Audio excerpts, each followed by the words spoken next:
네, 지난달 28일이죠. 이동통신사들에게 휴대폰 선택약정 요금 할인율을 25%로 올리는 내용의 행정처분 사전통지서가 날아들었습니다. 정부는 통신요금 인하를 목표로 하고 있지만 이동통신 3사는 이에 강하게 반발하고 있습니다. 관련 내용 보도국의 이상훈 기자 연결해서 알아보도록 하겠습니다. 이상훈 기자. 네, 정부는 할인율을 올리라고 하고 이동통신 3사는 이에 반발하고 있는 것 같은데 이게 어떻게 전개되고 있는 건가요? 문재인 정부가 강하게 추진하고 있는 가계통신비 인하 정책이 이통 3사에게는 굉장히 부담스러울 겁니다. 네. 특히 이 가계통신비 인하 정책은 여론의 전폭적인 지지를 받고 있기 때문입니다. 하지만 약정 할인율을 기존 20%에서 25%로 인상하는 것만으로 이통 3사는 수천억 원의 손실이 발생한다고 주장하고 있습니다. 이에 이통 3사는 9일까지 과기정통부에 의견서를 제출할 계획입니다. 정부는 의견서를 받은 뒤 이를 검토한 후 본처분을 내리게 되는데 이렇게 되면 9월부터 선택약정 요금 할인율이 25%로 상향될 수도 있습니다. 네, 할인율이 올라가면 얼만큼의 통신비 인하 효과가 발생하나요? 할인율이 25%로 올라가면 약 1,900만 명이 이 같은 혜택을 보게 될 전망입니다. 네. 전체 금액으로는 1조 원 규모의 통신비 인하 효과가 나타난다는 분석입니다. 요금제에 따라 다르지만 평균 요금 수준이 4만 원을 기준으로 요금제를 사용할 경우에 월 10,000원가량 요금 할인 효과가 발생하게 됩니다. 네, 그러면은 소비자의 혜택이 늘어나는 만큼 이 통사들의 수익이 좀 줄 수밖에 없겠군요. 그렇습니다. 네. 그래서 이통 3사는 이에 대해 반대 입장을 강하게 내세우고 있습니다.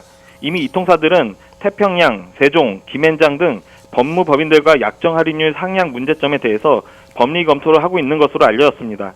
즉 정부의 정책에 대해 반발하고 행정소송까지 갈 수 있다는 제스처를 취하고 있는 셈입니다. 네, 소송까지 간다면 좀 사안이 복잡해질 수도 있을 것 같습니다. 이전에도 정부가 이동통신사들이 제기한 소송에 좀 난감했던 적이 있었죠.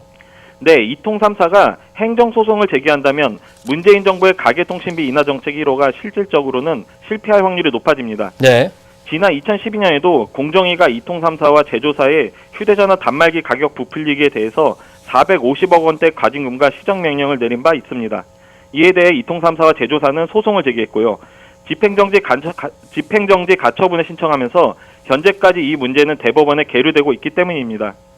국회 과학기술정보방송통신위원회 소속인 국민의당 신용현 의원도 이에 대해 공정위가 시정명령을 내렸지만 이통 3사와 제조사는 행정소송을 제기했고 고등법원에서 패소하자 다시 대법원에 상고해 5년째 시정명령조차 이행되지 않고 있다고 지적하기도 했습니다. 네, 결국에는 통신사들이 집단으로 발발해서 이 행정소송으로 간다면 문재인 정부 임기 내에 이게 해결이 좀 안 될 수도 있다. 이렇게 볼 수도 있겠네요. 물론 정부에서 통신비 인하에 강한 의지를 갖고 있는 만큼 이통 3사를 어떻게 해서든 설득할 것으로 보입니다. 앞서 유영민 과기정통부 장관은 이통 3사 수장들을 각각 만나며 통신비 인하에 관한 정부의 입장을 설명한 바 있습니다. 정부에서 이통 3사를 압박할 수 있는 가장 큰 카드는 5G 주파수 할당입니다. 이 주파수 할당 대가를 낮추거나 다른 지원을 통해서 이통 3사의 선택약정 요금 할인율 인상을 이끌어낼 가능성도 높아지고 있습니다. 네, 여기까지 듣도록 하겠습니다. 보도국의 이상훈 기자였습니다.